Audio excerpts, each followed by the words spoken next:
Brought to you by Agilus Diagnostics. Health test की बात आती है तो मैं भरोसा करता हूं India largest diagnostics company Agilus diagnostics. खुद को टेस्ट करते रहो। गेल्या काही दिवसापासून महाराष्ट्रामध्ये काही रूमर्स सुरू आहेत, ज्याला आपण पॉलिटिकल रूमर्स सुद्धा म्हणू शकतो। वंचित बहुजन आघाडीचे प्रवक्ते सिद्धार्थ मोकळे यांनी एक स्टेटमेंट दिलं की संजय राऊत दिल्लीमध्ये जे.पी. नड्डा यांना भेटले आणि पुढे देवेंद्र फडणवीस उद्धव ठाकरेंना भेटले। यापैकी कुठलीही बातमी मीडियात कव्हर झालेली नाहीये, आमचीही माहिती त्या पद्धतीची नाहीये। पण महाराष्ट्रामध्ये ज्या पद्धतीचं राजकारण 2019 पासून आपण बघतोय, त्यामुळे या भेटीगाठी बऱ्याचदा जोपर्यंत त्याच्यातनं काही ठोस बाहेर पडत नाही तोपर्यंत अंडर द रॅप्स किंवा पडद्यामागेच होत असतात असं मानलं जातं। पण ते जरी असेल तरी सुद्धा गेल्या अनेक दिवसापासून ही चर्चा सुरू होती की उद्धव ठाकरे यांना राष्ट्रीय स्वयंसेवक संघाकडून फिलर्स पाठवले जात आहेत। ज्या पद्धतीचं प्रदर्शन भारतीय जनता पार्टीचं लोकसभा निवडणुकीमध्ये राहिलं, लोकसभा निवडणुकीनंतर संघाच्या मुखपत्रांमध्ये ज्या पद्धतीचे लेख छापून आले, या सगळ्या पार्श्वभूमीवरती महाराष्ट्राच्या बाबतीमध्ये भाजपची स्ट्रॅटेजी कुठेतरी गडबडली आहे का? आणि सगळ्यात महत्त्वाचं, लोकसभा निवडणुकीत महाराष्ट्रातून संघाशी संबंधित असलेल्या कार्यकर्त्यांनी आपलं अंग काढून घेतलं होतं आणि त्यामुळे सुद्धा भाजपला हा फटका बसला का, अशी सुद्धा चर्चा मोठ्या प्रमाणात रंगलेली होती। आणि आता या निकालानंतर विधानसभेच्या पूर्वी नाही, पण जर जमलं तर विधानसभेनंतर पुन्हा एकदा ही दिलजमाई करण्यासाठी म्हणून संघ पुढाकार घेईल का, ही शक्यता मोठ्या प्रमाणात वर्तवली जाते। आणि यामागची अनेक कारणं आहेत, ती कारणं सुद्धा मी या व्हिडिओच्या माध्यमातून तुमच्या समोर ठेवायचा प्रयत्न करणार आहे। नमस्कार, मी साहिल जोशी, मुंबई तकमध्ये आपलं स्वागत आहे। याबद्दल चर्चा सुरू करण्यापूर्वी मला उद्धव ठाकरे यांनी काही दिवसांपूर्वी नागपूरला दिलेलं एक स्टेटमेंट तुमच्या समोर ठेवायचं आहे। नागपूरबद्दल बोलताना उद्धव ठाकरे यांनी थेट संघचालक सरसंघचालक मोहन भागवत यांना उद्देशून एक प्रश्न विचारलेला होता। त्यांनी असं विचारलं होतं की नागपूरमधूनच संघाच्या मोहनजींना मी विचारू इच्छितो की मोहनजी, आम्ही तुम्हाला हवेत की नकोत हा भाग सोडा, पण ज्या पद्धतीने आज भारतीय जनता पार्टी हिंदुत्व म्हणून थैथयाट करते ते हिंदुत्व तुम्हाला मान्य आहे का? आणि पुढचा प्रश्न, जो काही प्रमाणामध्ये राष्ट्रीय स्वयंसेवक संघाच्या मुखपत्रातनं संघाच्या आयडियोलॉजीनी जे आर्टिकल्स लिहिले होते लोकसभा निवडणुकीनंतर त्याच्या निकालानंतर, त्याच्याशी थोडासा मिळताजुळता भाग आढळून येतो, तो हा की सगळे जे आयात करतायत, भ्रष्टाचारी घेत आहेत, गुंडपुंड घेत आहेत, ही तुमची भारतीय जनता पार्टीची संकल्पना आहे का? ही तुमची हिंदुत्वाची संकल्पना आहे का? एकदा काय ते मोकळेपणाने सांगून टाका।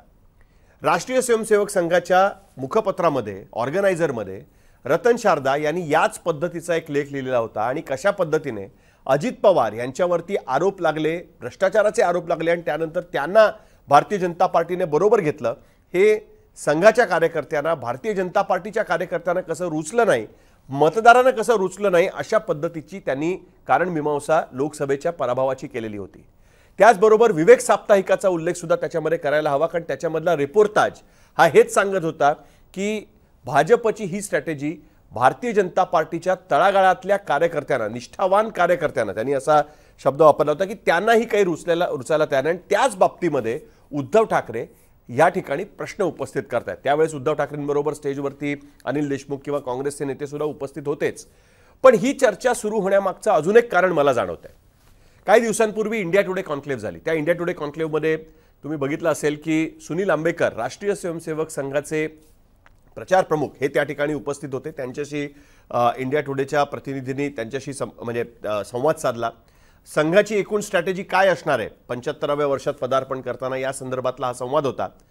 सुनील आंबेकर यांच्या या मुलाखतीनंतर आदित्य ठाकरे यांची मुलाखत होणार होती आणि त्या मुलाखतीच्या वेळेस सुनील आंबेकर स्वतः ह्या तिकडे लोकांमध्ये बसले। त्यांनी पूर्ण ते इंटरॅक्शन ऐकलं। नुसतं ऐकलं नाही तर तुम्ही व्हिडिओमध्ये बघू शकता की कशा पद्धतीने आदित्य ठाकरे स्टेजवरून खाली उतरल्यानंतर सुनील आंबेकर त्यांना भेटले, त्यांच्याशी हस्तांदोलन केलं आणि आदित्य ठाकरेंचं एका पद्धतीने कौतुकही त्यांनी त्या ठिकाणी केलं। आता यातनं आपण काही फारसा अर्थ काढण्याची गरज नाही, पण तरी सुद्धा एक सगळ्यांना माहिती आहे, म्हणजे राष्ट्रीय स्वयंसेवक संघ नेहमी सांगतं की आम्ही काही राजकीय काम करत नाही, पण तरी सुद्धा जनसंघ हे राष्ट्रीय स्वयंसेवक संघातनं निर्मित झालेलं आहे, हे अनेकदा आपण बघितलेलं आहे। म्हणजे त्याची माहिती तर अनेकांना, आपल्या प्रेक्षकांना असेलच की कशा पद्धतीने श्यामाप्रसाद मुखर्जी यांना जनसंघ हा पक्ष बनवायचा होता. त्यावेळेस त्यांनी सरसंघचालक गोळवलकर गुरुजी यांच्याकडे ते गेले आणि त्यांच्याकडनं त्यांनी सांगितलं की मला काही लोक हवी आहेत. मग त्यानंतर कशा पद्धतीने श्यामाप्रसाद मुखर्जी यांना दीनदयाळ उपाध्याय आणि संघातनं अजून काही कार्यकर्ते दिले गेले की ज्यांनी मग जनसंघाची स्थापना केली. हा सगळा इतिहास आहेच. पण त्याचबरोबर भारतीय जनता पार्टीमध्ये सुद्धा जेव्हा ताज्या दमाची कुमक ही भाजपमध्ये येते, त्यातले बरेच जण हे संघाच्या शाखेतनं तयार झालेले असतात. अखिल भारतीय विद्यार्थी परिषद जी राष्ट्रीय स्वयंसेवक संघाशी निगडीत असलेली विद्यार्थ्यांची संघटना आहे, तिकडनं आलेले सुद्धा अनेक जण त्याच्यामध्ये असतात. राजनाथ सिंग असतील महाराष्ट्रामध्ये, विनोद तावडे असतील, ही अनेक उदाहरणं तुम्हाला त्याच्यामध्ये सापडून येतील. तर हे एकूणच प्रमोद महाजनांचं पण एक त्याच्यामधलं उदाहरण आहे, गोपीनाथ मुंडेंचं एक उदाहरण आहे, नितीन गडकरी यांचं उदाहरण आपण त्याच्यामध्ये देऊ शकतो. सो भाजपला लागणारी कुमक ही राष्ट्रीय स्वयंसेवक संघातनं येत असते. त्याच्यामुळे संघाचा प्रभाव भारतीय जनता पार्टीवर आहे हे सांगायची अजिबातच मला वाटत नाही की सांगायची गरज आहे. पण तरीसुद्धा गेल्या काही दिवसांमध्ये भारतीय जनता पार्टीची जी एक्सपोनेन्शियल वाढ झाली आणि भाजपमध्ये अटल बिहारी वाजपेयी आणि लालकृष्ण अडवाणी ह्यांची सत्ता एका पद्धतीने सुरू होती किंवा त्यांच्या नेतृत्वाखाली जेव्हा भारतीय जनता पार्टी चालत होती, त्याहीपेक्षा जास्त नरेंद्र मोदी आणि अमित शाह यांच्या नेतृत्वाखाली भारतीय जनता पार्टीचं मार्गक्रमण सुरू झालं राष्ट्रीय स्तरावरती. त्यानंतर संघाचा कुठेतरी भाजपवरचा प्रभाव कमी होत गेला का, असं सुद्धा प्रश्न विचारले गेले. आणि त्याचं डळडळीत उदाहरण आपल्याला बघायला मिळेल की लोकसभा निवडणुकीपूर्वी भारतीय जनता पार्टीचे अध्यक्ष JP नड्डा यांनी इंडियन एक्सप्रेसला असं सांगितलं होतं की आता पूर्वी ज्या पद्धतीने आम्हाला राष्ट्रीय स्वयंसेवक संघाची गरज भासायची तशा पद्धतीने आम्हाला गरज भासत नाही. किंबहुना यामुळेच सांगितलं जातं की निवडणुकीतनं संघाच्या कार्यकर्त्यांनी आपलं अंग काढून घेतलं होतं.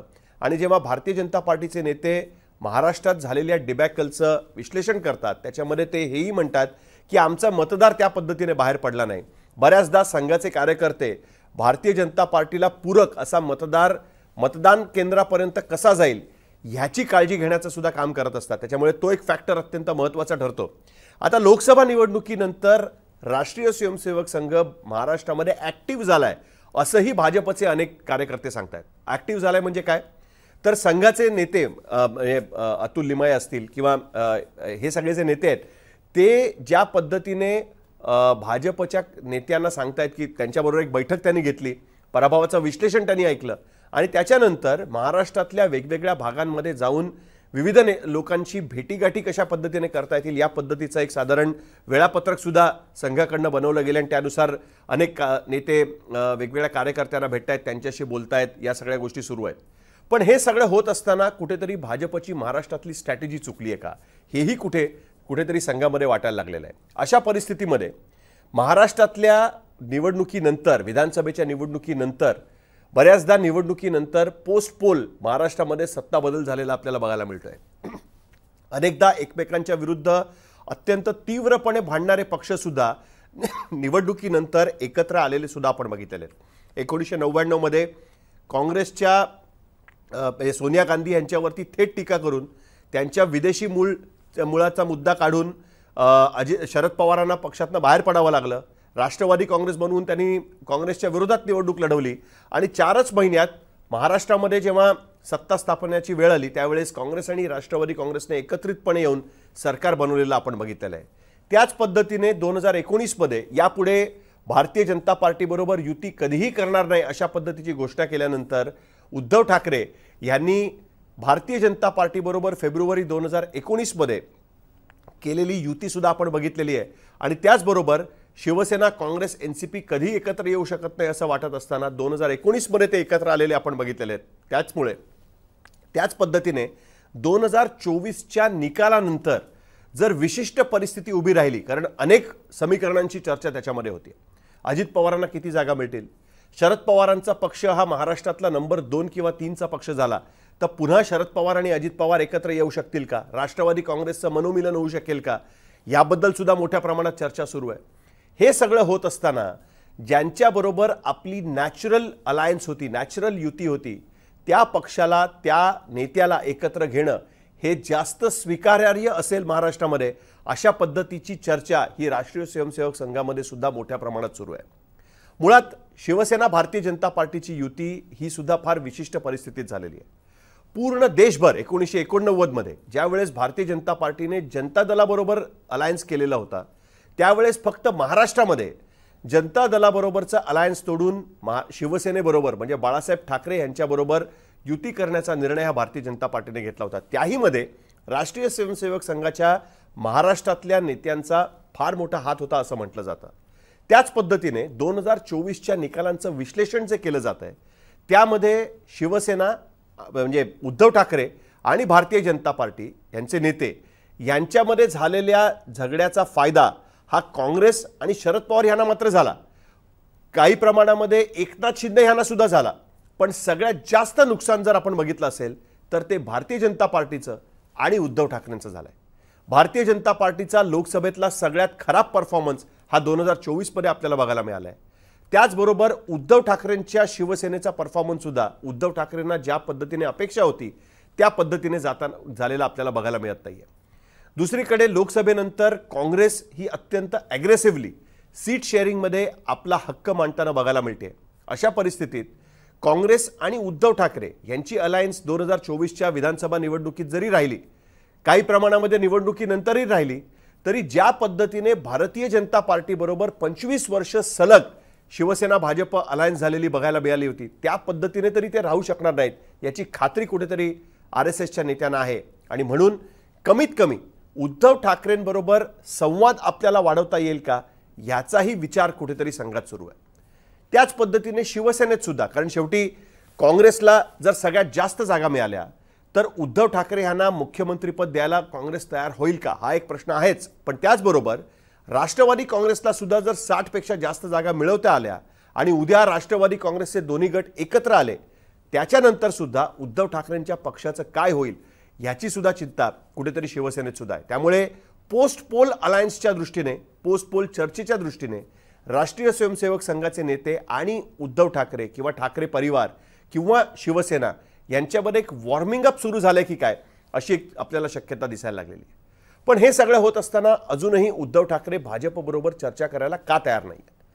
ज्या काही चर्चा मधल्या काळात होत होत्या की JP नड्डा यांना भेटले ह्याची शक्यता कमी अशा करताय की भारतीय जनता पार्टीमध्ये डिसिजन मेकर या क्षणी अमित शाह आहेत, महाराष्ट्रामधले डिसिजन मेकर या क्षणी देवेंद्र फडणवीस आहेत आणि ठाकरे परिवाराच्या मनात या दोन्ही नेत्यांबद्दल प्रचंड राग आपल्याला बघायला मिळतोय.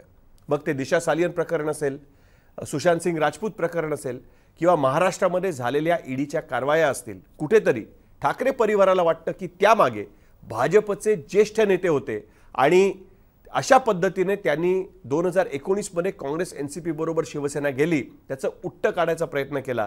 आदित्य ठाकरे यांना सुद्धा त्याच्यामध्ये अडकवण्याचा प्रयत्न केला. या रागापोटी उद्धव ठाकरे सुद्धा भाजपबरोबर चर्चा करायला तयार नाहीयेत.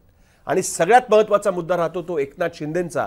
कारण आपण बघितलं असेल की आत्तापर्यंत नारायण राणेंबरोबर कुठलाही समझोता होणार नाही अशा पद्धतीचीच भूमिका ही उद्धव ठाकरेंची राहिली आणि एक्झॅक्टली तीच भूमिका एकनाथ शिंदेंबरोबर सुद्धा राहणार आहे. त्यामुळे जोपर्यंत एकनाथ शिंदे भाजपबरोबर आहेत तोपर्यंत हा समझोता होण्याची शक्यता ही थोडीशी धुसरच आहे. पण हे सगळं असताना संवाद राहावा या दृष्टीने प्रयत्न सुरू झालेत हे मात्र आपल्याला नक्कीच दिसतंय. कारण राजकारणामध्ये उद्या काय होईल याची शक्यता आत्ता सांगता येणं कठीण आहे. आणि खास करून निवडणुकीनंतर ज्या पद्धतीचा रिझल्ट लागेल, प्रत्येक पक्षाला किती जागा मिळतील, कशा पद्धतीने पक्ष सत्तेत येऊ शकतील, या सगळ्यांचं समीकरण लक्षात घेतल्यानंतर या सगळ्या वॉर्मिंग अपचा, संवादाचा त्यावेळेस कदाचित फायदा होऊ शकतो ही गोष्ट सुद्धा लक्षात ठेवणं आवश्यक असणार आहे. त्यामुळे ही चर्चा कुठपर्यंत जाते, हा संवाद कुठपर्यंत जातो, किती डेव्हलप होतो यावरती आपल्याला पुढच्या काळामध्ये लक्ष ठेवावं लागणार आहे. सध्या तरी निवडणुकीमध्येच सगळे पक्ष गुंतलेले आहेत. खरं चित्र हे निवडणुकीच्या निकालानंतर लक्षात येईल. त्यामुळे तोपर्यंत आपण या गोष्टींवरती लक्ष ठेवूया. हा व्हिडिओ तुम्हाला कसा वाटला हे तुम्ही कमेंट बॉक्समध्ये लिहून टाकू शकता. आणि मुंबई तकचं YouTube चॅनल तुम्ही सबस्क्राईब केलं नसेल तर सबस्क्राईब करा. बेल आयकॉनवर क्लिक केलं तर तुम्हाला आमचे अपडेट्स मिळू शकतात. बघत रहा मुंबई तक.